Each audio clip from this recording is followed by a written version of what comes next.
ನಮಸ್ಕಾರ. GTV news ಕನ್ನಡಕ್ಕೆ ಸ್ವಾಗತ. ನಾನು ನಿಮ್ಮ ವೆಂಕಟೇಶ್.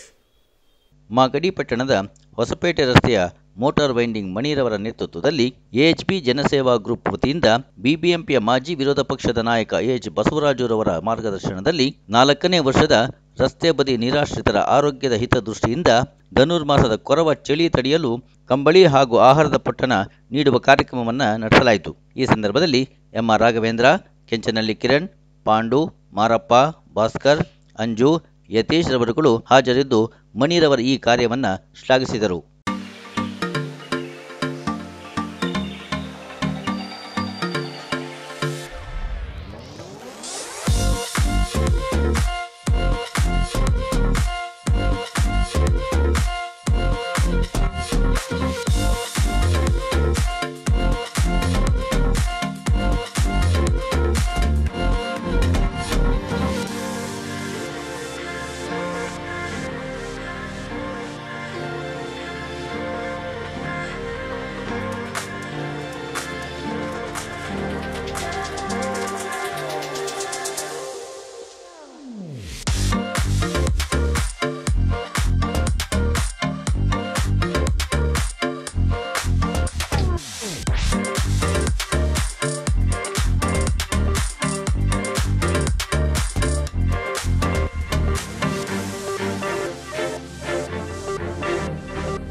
ಯಾವ ನಿಮ್ಮದು?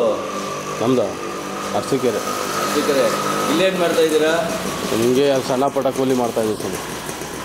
ಅಲ್ಲಿಂದ ಇಲ್ಲಿಗೆ ಬಂದಿದ್ದ ಉದ್ದೇಶ ಏನು? ಉದ್ದೇಶ ಅಂತ ಅಂದರೆ ಏನಿಲ್ಲ, ಮನೆ ಮಠ ಏನೂ ಇಲ್ಲ ಸರ್ ನಮಗೆ. ಹಾಂ, ಇಲ್ಲೆಲ್ಲಿದ್ದೀರಾ ಈಗ? ಇಲ್ಲೇ ಅಲ್ಲೇ ಒಂದು 6-7 ತಿಂಗಳಿಂದ ಇಲ್ಲೇ ಇದೆ ಸರ್. ಈಗ ಉಳ್ಕೊಳ್ಳೋಕೆ ಏನು ವ್ಯವಸ್ಥೆ ಏನು ಹೇಳಿದ್ರೆ? ಉಳ್ಕೊಳಕ್ಕೆ ಏನೂ ಇಲ್ಲ. ಅದೇ MLA ಸಾಹೇಬ್ರನ್ನ ಕಾಂಟ್ಯಾಕ್ಟ್ ಮಾಡ್ದೋ, ಅಲ್ಲಿ ಒಂದು ಅರಣ್ಯದ ಯಾವುದೋ ವ್ಯವಸ್ಥೆ ಮಾಡ್ತೀನಿ ಅಂತ ಹೇಳಿಟ್ಟು.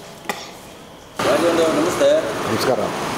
ನೀವು ಎಚ್ ಬಸವರಾಜು ಅವರ ಜನಸೇವಾ ಗ್ರೂಪ್ ಕಡೆಯಿಂದ ಮಣಿಯವರ ನೇತೃತ್ವದಲ್ಲಿ ನಿರ್ಗತಿಕರಿಗೆ ಪ್ರತಿ ವರ್ಷದಂತೆ ಈ ವರ್ಷವೂ ಕೂಡ ಬೆಡ್ಶೀಟ್ಗಳನ್ನು ಕೊಡ್ತಾ ಇದ್ದೀರಾ. ಹೌದು, ಅದ್ರ ಬಗ್ಗೆ ಹೇಳಿ ಸರ್. ಕಳೆದ 4 ವರ್ಷಗಳಿಂದ ಏನು ಸಮಾಜ ಸೇವಕರು, ಹಿಂದುಳಿದ ವರ್ಗದ ನಾಯಕರಾದಂಥ ಶ್ರೀಯುತ ಎಚ್ ಬಸವರಾಜಣ್ಣನವರ ಮಾರ್ಗದರ್ಶನದಲ್ಲಿ ಅವರು ಏನು ಒಂದು ಸಂಕಲ್ಪವನ್ನು ತೊಟ್ಟು ಸಾಮೂಹಿಕ ವಿವಾಹ ಹಾಗೂ ಸರಳ ವಿವಾಹ ಯೋಜನೆಗಳನ್ನ ಮಾಡ್ತಾ ಹಾಗೂ ಇಲ್ಲಿ ತಾಲೂಕಿನಲ್ಲಿ ಇರ್ತಕ್ಕಂಥ ಪ್ರತಿಭಾನ್ವಿತ ಪ್ರತಿಭೆಗಳನ್ನ ಗುರುತಿಸಿ ಅವರನ್ನು ಸತ್ಕರಿಸುವುದರ ಮೂಲಕ ಅವರೇನು ಸಮಾಜ ಸೇವೆಯನ್ನು ಮಾಡ್ತಿದ್ದಾರೆ, ಅವರ ಒಂದು ಒಡನಾಡಿಗಳಾದಂಥ ನಮಗೂ ಕೂಡ ಈ ಒಂದು ಸಮಾಜ ಸೇವೆಯಲ್ಲಿ ಪಾಲ್ಗೊಳ್ಳಬೇಕು, ತಾವು ತಮ್ಮ ಕೈಲಾದ ಮಟ್ಟಿಗೆ ದೀನ ದಲಿತರಿಗೆ ಸಹಾಯವನ್ನು ಮಾಡಬೇಕು, ಈ ಸಮಾಜಕ್ಕೆ ಏನಾರ ಕೊಡುಗೆಯನ್ನು ಕೊಡಬೇಕು ಅಂತ ಹೇಳಿದ್ರಿಂದ ಕಳೆದ 4 ವರ್ಷಗಳಿಂದ ಶ್ರೀಯುತ ಮಣಿಯವರ ನೇತೃತ್ವದಲ್ಲಿ ಈ ಮಾಸ ಧನುರ್ಮಾಸ ಅಂತಂದರೆ ಅತ್ಯಂತ ಚಳಿ ಇರತಕ್ಕಂಥ ಸಮಯ. ಈ ಚಳಿನಲ್ಲಿ ಏನು ಬೀದಿ ಬದಿಯಲ್ಲಿ ನಿರಾಶ್ರಿತರು ಇರ್ತಾರೆ ಅವರಿಗೆ ಒಂದು ಈ ಕಂಬಳಿಯನ್ನು ವಿತರಣೆ ಮಾಡೋದು ಮತ್ತು ಬೆಳಗಿನ ಒಂದು ಉಪಹಾರವನ್ನು ನೀಡುವಂಥ ಒಂದು ಕಾರ್ಯಕ್ರಮವನ್ನು ನಾವು ಹಮ್ಮಿಕೊಂಡು ಬರ್ತಾಯಿದ್ದೀವಿ. ಇದನ್ನು ನಿರಂತರವಾಗಿ ನಡೆಸ್ಕೊಂಬರಬೇಕು ಅನ್ನೋದು ನಮ್ಮ ಒಂದು ಉದ್ದೇಶ ಆಗಿದೆ. ಇದರೊಟ್ಟಿಗೆ ಎಲ್ಲ ನಮ್ಮ ಬಸವರಾಜಣ್ಣನವರ ಒಡನಾಡಿಗಳು, ಸ್ನೇಹಿತರು ಆದಂಥ ನಾವು ಇದರ ಒಟ್ಟೊಟ್ಟಿಗೆ ಈ ತಾಲೂಕಿನ ಸಣ್ಣ ಪುಟ್ಟ ನಮ್ಮ ಕೈಲಾದ ಮಟ್ಟಿಗೆ ಸಮಾಜ ಸೇವೆಯಲ್ಲಿ ತೊಡಕೊಂಡು ನಿರಂತರವಾಗಿ ಇರ್ತೀವಿ ಅಂತ ಹೇಳೋಕ್ಕೆ ಬಯಸ್ತೀನಿ. ಅದೇ ರೀತಿ ಇವತ್ತು ಏನು ಅರಸೀಕೆರೆಯಿಂದ ಕೂಲಿಯನ್ನು ಆರಿಸಿ ಸ್ವತಂತ್ರ ಬಂದು 76-77 ವರ್ಷ ಆದರೂ ಕೂಡ ಇವತ್ತು ನಾವು ಬೀದಿ ಬದಿಲಿ ಇವತ್ತರ ವಾಸ ಮಾಡ್ತಾವ್ರೆ ನಮ್ಮ ಈ ದೇಶದಲ್ಲಿ ಅಂದರೆ ನಮಗೆ ನಾಚಿಕೆ ಆಗುವಂಥ ಒಂದು ಸನ್ನಿವೇಶ ಕಾಡ್ತಾ ಇದೆ. ದಯಮಾಡಿ ಈ ಕೂಡಲೇ ಸಮಾಜ ಇಲಾಖೆಯವರಿಗೆ ನಾನು ಮನವಿಯನ್ನು ಮಾಡ್ತೀನಿ, ಇವರಿಗೆ ಒಂದು ಸೂರನ್ನು ಅತಿ ಶೀಘ್ರದಲ್ಲಿ ಜರೂರಾಗಿ ಮಾಡಿಕೊಡ್ಬೇಕು. ಈ ಮಕ್ಕಳಿಗೆ ವಿದ್ಯಾಭ್ಯಾಸಕ್ಕೆ ತಾವು ಅನುವು ಮಾಡಿಕೊಡ್ಬೇಕು. ನೋಡಿ, ಮಕ್ಕಳು ನೋಡಿದ್ರೆ ನಮಗೆ ಹೊಟ್ಟೆ ಉರಿತದೆ. ದಯಮಾಡಿ ಸಮಾಜ ಇಲಾಖೆ ಈ ಕೂಡಲೇ ಬಂದು ನಾವು ಎಚ್ ಬಸವರಾಜಣ್ಣ ಅಭಿಮಾನಿ ಬಳಗದಿಂದ ಒತ್ತಾಯ ಮಾಡ್ತಾ ಇದ್ದೀವಿ, ಇವರಿಗೆ ಸೂರು ಮತ್ತು ಈ ಮಕ್ಕಳಿಗೆ ವಿದ್ಯಾಭ್ಯಾಸಕ್ಕೆ ನೀವು ಅನುವು ಮಾಡಿಕೊಡ್ಬೇಕು ಅಂತ ನಾನು ಕೇಳ್ಕೊಳ್ತೀನಿ. ಮಣಿಯವರು ನಮಸ್ತೆ. ಈ ಧನುರ್ಮಾಸ ಏನಿದೆ, ರಾಘವೇಂದ್ರ ಅವರು ಹೇಳಿದಾಗೆ ಭಾಳ ಚಳಿ ಇರ್ತಕ್ಕಂಥ ಸಂದರ್ಭ. ಈ ಸಂದರ್ಭದಲ್ಲಿ ತಾವು ಸತತವಾಗಿ 4 ವರ್ಷಗಳಿಂದ ಕೂಡ ಈ ನಿರ್ಗತಿಕರಿಗೆ ಏನಿದ್ದಾರೆ ಅವರಿಗೆ ಬೆಡ್ಶೀಟ್ಗಳನ್ನು ಕೊಡುವಂಥ ಸಂದರ್ಭದಲ್ಲಿ ತಾವು ಕೂಡ ಅದರಲ್ಲಿ ಹಾಗಾಗಿ ನಿಮ್ಮ ನೇತೃತ್ವದಲ್ಲಿ ಇದೆಲ್ಲ ನಡೀತಾ ಇದೆ. ಅದ್ರ ಬಗ್ಗೆ ಏನು ಹೇಳ್ತೀರಾ? ನಾವು ಇದು 4ನೇ ವರ್ಷದಿಂದ ಕಾರ್ಯಕ್ರಮ ಹಮ್ಮಿಕೊಂಡು ಮಾಡ್ತಾ ಇದ್ದೀವಿ. ಎಚ್ ಬಸವರಾಜಣ್ಣ ಅಭಿಮಾನಿ ಬಳಗಗಳ ವತಿಯಿಂದ ಎಲ್ಲ ಸಹಕಾರದಿಂದ ತಗೊಂಡು ಈ ಕಾರ್ಯಕ್ರಮ ಹಮ್ಮಿಕೊಂಡ್ಬರ್ತಾ ಇದ್ದೀವಿ. ಜನಸೇವೆಯೇ ಜನಾರ್ದನ ಸೇವೆ ಅಂದ್ಕೊಂಡು ಬಂದಿರೋ ನಮ್ಮ ಎಚ್ ಬಸವರಾಜಣ್ಣವ್ರ ಮಾರ್ಗದರ್ಶನದಲ್ಲಿ ಇದು 4ನೇ ವರ್ಷ ಕಾರ್ಯಕ್ರಮ. ನಾವು ದೇವಸ್ಥಾನಕ್ಕೆ ಹೋಗಿ ದೇವ್ರ ದರ್ಶನ ಮಾಡಿ ಧನುರ್ಮಾಸದಲ್ಲಿ ನಾವು ಸೇವೆ ಮಾಡೋದು ಮಾಡ್ತಾಯಿದ್ದೀವಿ. ಆದರೂ ಆ ಭಗವಂತ ಇಲ್ಲೇ ಇರ್ಬೇಕಾದ್ರೆ, ಈ ಮಕ್ಕಳ ರೂಪದಲ್ಲಿ ಇರ್ಬೇಕಾದ್ರೆ ಅವ್ರಿಗೆ ಕೊರೆ ಚಳಿ ನಾವು ಹೋಗಿ ದೇವ್ರಿಗೆ ಎಷ್ಟೇ ಅರಿಕೆ ಮಾಡಿದ್ರೂ ತಪ್ಪೇ ಅದು. ಮಕ್ಳಿಗೆ ಸೇವೆ ಮಾಡಿ ಇಂಥ ದೀನದಲ್ಲಿ ಸೇವೆ ಮಾಡಿದ್ರೆ ನಮಗೂ ಒಂಥರ ಸಮಾಧಾನ ಆಗುತ್ತೆ. ನಾವೇ ಮನೆಯಲ್ಲಿ ಮಲಿಕೊಂಡ್ರೂ ಈ ಚಳಿ ತಡೆಯೋಕ್ಕಾಗ್ತಾಯಿಲ್ಲ, ಅಂಥ ಚಳಿ ಇದು. ನಮಗೆ ಇದು 4ನೇ ವರ್ಷದಿಂದ ಏನೋ ದೇವರು ಕೊಟ್ಟಿದ್ದೇನೋ, ನಮ್ಮ ಸ್ನೇಹಿತರ ಸಹಕಾರದಿಂದ ಎಲ್ಲರೂ ಸೇರಿ ಈ ಕಾರ್ಯಕ್ರಮ ವರ್ಷ ಹಮ್ಮಿಕೊಂಬರ್ತಾ ಇದ್ದೀವಿ. ಆಮೇಲೆ ವಿಚಾರ ಏನು ಅಂದರೆ ಈ ಥರ ವೀಡಿಯೋಗಳನ್ನ ಜನಗಳು ಅಟ್ಲೀಸ್ಟ್ ಆದಷ್ಟು ಶೇರ್ ಮಾಡಬೇಕು. ಆಯಾ ಊರುಗಳಲ್ಲಿ ಸಂಘ ಸಂಸ್ಥೆಗಳು ಇಂಥವ್ರದ್ದು ಕೆಲಸ ಮಾಡಿದ್ರೆ ಆಯಾ ಊರಲ್ಲೂ ನನ್ನ ಮಟ್ಟಿಗೆ ಹೋದ ವರ್ಷ ಕನಕಪುರದಲ್ಲಿ ಒಬ್ಬ ಮಹಿಳೆ ರಸ್ತೆ ಬದಿಯಲ್ಲಿರೋ ಮಹಿಳೆ ತೀರೋಗಿದ್ರು. ನಮಗನ್ನಿಸ್ತು ನಾವು ಮಾಗಡಿಲಿ ಅವತ್ತು ಕೊಟ್ಟಿದ್ದು ನಮ್ಮ ಸಾರ್ಥಕ ಆಯಿತು ಅಂತ ಅನ್ನಿಸ್ತು. ಇದೇ ಕನಕಪುರದಲ್ಲೇ ಆಗಲಿ, ಚನ್ನಪಟ್ಟಣದಲ್ಲಿ, ಮಾಗಡಿ ತಾಲೂಕು ಸುತ್ತಮುತ್ತ ಇದು ವೀಡಿಯೋ ಶೇರ್ ಮಾಡಿದವ್ರು ಯಾರು ಒಬ್ರು ಮಾಡೇ ಮಾಡ್ತಾರೆ. ಮಾಡಬೇಕು 100 ಜನದಲ್ಲಿ ಒಬ್ಬರು ನೋಡಿದವ್ರು ಮಾಡೇ ಮಾಡ್ತಾರೆ ಅಂತ ವೀಡಿಯೋನ ಶೇರ್ ಮಾಡಿ ಅಂತ ನಾನು ಆದಷ್ಟು ಕೇಳ್ಕೊತೀನಿ. ಅದು ಬಿಟ್ಟರೆ ನಾವು ಮುಂದಿನ ವರ್ಷದಿಂದ ಈ ಕಾರ್ಯಕ್ರಮ ಇನ್ನೂ ಆದಷ್ಟು ಚೆನ್ನಾಗಿ ಮಾಡೋಣ ಅಂತ ದೇವರಲ್ಲಿ ಕೇಳ್ಕೊತೀವಿ, ಎಲ್ಲ ಸಹಕಾರ ತಗೊಂಡು.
ಇದು ಇವತ್ತಿನ ಮಾಗಡಿಯ ಸುದ್ದಿ ಸಮಾಚಾರ.